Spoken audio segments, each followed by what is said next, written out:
Hello everyone, welcome in K for Knowledge. Today I am going to start the fifth portion for session number 45, which is based on auxiliaries for have or has. तर या सेशन्समध्ये आपण शिकत आहोत की have आणि has कधी use करायचं आणि हॅव आणि हॅज हे नेमकं काय आहेत. ऑक्झिलरीज आहेत. ऑक्झिलरीज म्हणजे सहाय्यक क्रियापद. तर त्यासाठी आपण सेंटेन्सेस शिकत आहोत आणि त्याची मीनिंग्स शिकत आहोत मराठीमध्ये. तर we are going to see next part.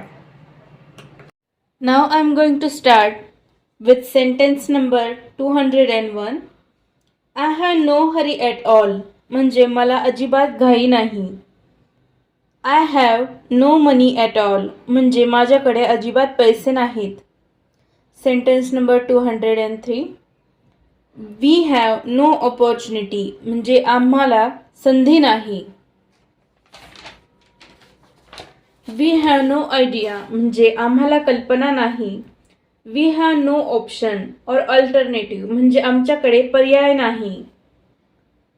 We have no answer म्हणजे आमच्याकडे उत्तर नाही. वी हॅव नो एव्हिडन्स म्हणजे आमच्याकडे पुरावा नाही.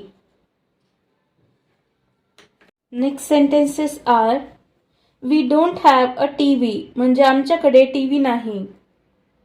We don't have a fridge म्हणजे आमच्याकडे फ्रीज नाही. We don't have this colour म्हणजे आमच्याकडे हा रंग नाही. Sentence number 211 is.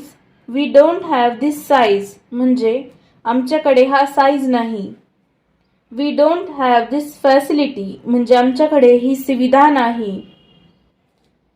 He does not have a house म्हणजे त्याला घर नाही. He does not have a family म्हणजे त्याला कुटुंब नाही. Sentence number 215 is. He does not have a friend too म्हणजे त्याला मित्र सुद्धा नाहीत. मित्र किंवा मैत्रिणी सुद्धा नाहीत. Next is. He has no goals म्हणजे त्याच्याकडे ध्येय नाही. ही हॅज नो अम्बिशन म्हणजे त्याच्याकडे महत्वाकांक्षा नाही. अम्बिशन म्हणजे महत्वाकांक्षा.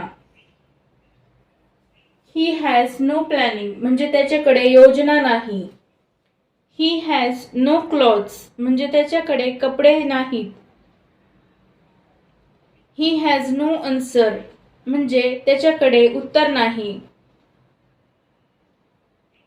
Sentence number 221 is.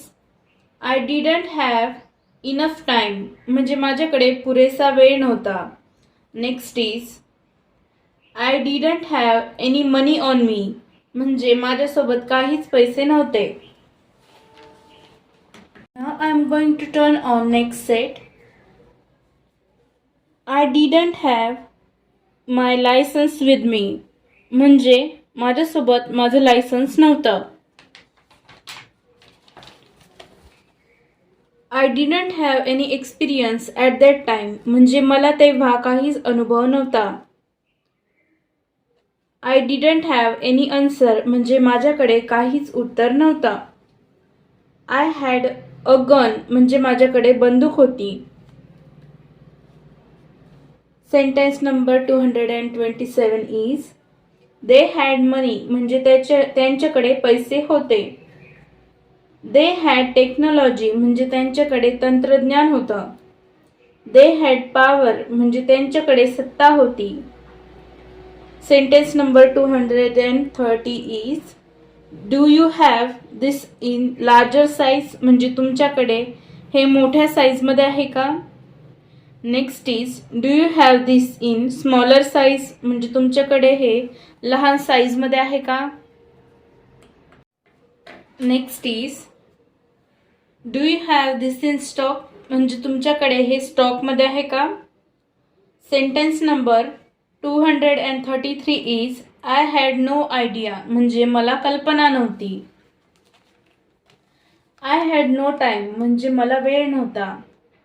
I had no information म्हणजे मला माहिती नव्हतं. आय हॅड नो इंटरेस्ट म्हणजे मला रस नव्हता.